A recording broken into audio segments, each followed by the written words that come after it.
And then at some point, there was a question regarding the whereabouts of JJ, is that right? Correct.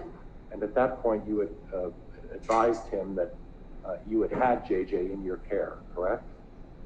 I told him that I had him and then I didn't have him. Okay.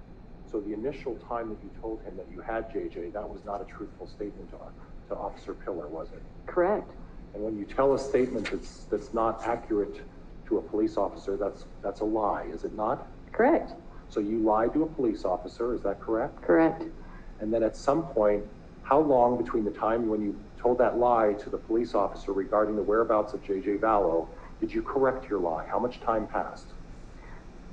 Till I spoke to him on December 6th, I believe. I could be off a day or two.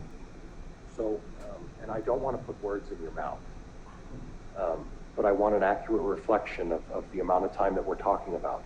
The initial call from Officer Gilbert occurred sometime in late November. Did you have any reason to disagree with that, ma'am? No.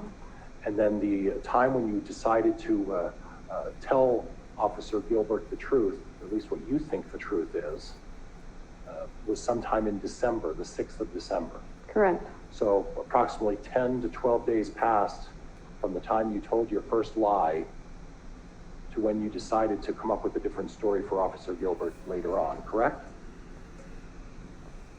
Correct.